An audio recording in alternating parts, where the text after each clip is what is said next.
Guwahati medical college হাস্পতালৰ প্ৰেক্ষাগৃহত আছিল মুখ্যমন্ত্ৰীৰ অনুষ্ঠান। চাহবাগিচা মডেল স্কুল আৰু আদৰ্শ বিদ্যালয়ৰ প্ৰধান শিক্ষকৰ সৈতে মুখ্যমন্ত্ৰীৰ মত বিনিময় অনুষ্ঠান। অনুষ্ঠানৰ আৰম্ভণিতে ঘোষিকাক ৰ'বলৈ কৈ প্ৰধান শিক্ষকৰে কথোপকথন আৰম্ভ কৰিলে মুখ্যমন্ত্ৰীয়ে। অনুষ্ঠানৰ আৰম্ভণিতে চাহবাগিচা টি গাৰ্ডেন স্কুলৰ প্ৰিন্সিপাল কোন আহিছে, আদাৰ স্কুলৰ প্ৰিন্সিপাল কোন আহিছে।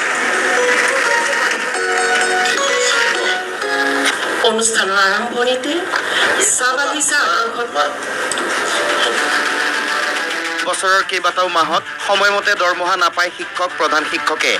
এই অভিযোগ শুনাৰ পাছতে বিদ্যালয় শিক্ষা বিভাগৰ আয়ুক্ত সচিব সমগ্ৰ শিক্ষা অসমৰ মিছন সঞ্চালক ওম প্ৰকাশক এই অভিযোগসমূহ দূৰ কৰিবলৈ ক'লে মুখ্যমন্ত্ৰীয়ে। ক'লে বাটে ঘাটে শিক্ষকে দৰমহা নোপোৱাৰ অভিযোগ কৰিলে অস্বস্তিত পৰো। তাৰ পাছতে উঠিল আন এজন প্ৰধান শিক্ষক। এহাতে মোবাইল এহাতে মাইক, মানে মুখ্যমন্ত্ৰীৰ সৈতে হোৱা কথোপকথন ৰেকৰ্ড কৰিব। তেতিয়াই খং উঠিল মুখ্যমন্ত্ৰীৰ। এইটো কি ষ্টাইল? এইটো কি ষ্টাইল? ক'ত কাম কৰে আপুনি?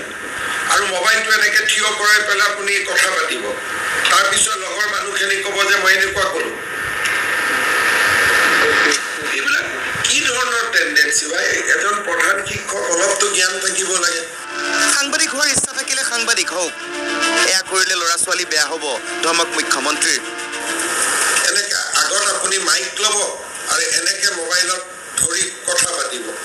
সাংবাদিক হ'ব ইচ্ছা হ'লে সাংবাদিকত যাব লাগিব। এইবিলাক নকৰিব। এইবিলাক কৰিলে ল'ৰা ছোৱালী বেয়া হৈ যাব। মত বিনিময় অনুষ্ঠানত সাংবাদিক উপস্থিত হোৱাৰ বাবেও আপত্তি মুখ্যমন্ত্ৰীৰ। বিভাগটো অলপ ঠিক কৰক, মুখ্যমন্ত্ৰীৰ মন্তব্য। ঠিক আছে, সাংবাদিকসকলে ইয়াতে কি কৰিব? আপোনালোকক কোনে মাতিছে? যে আপোনালোক বাহিৰত থাকক, মই যোৱাৰ সময়ত কমেণ্ট দি থৈ যাম। তেওঁলোকক কোনে মাতিছে?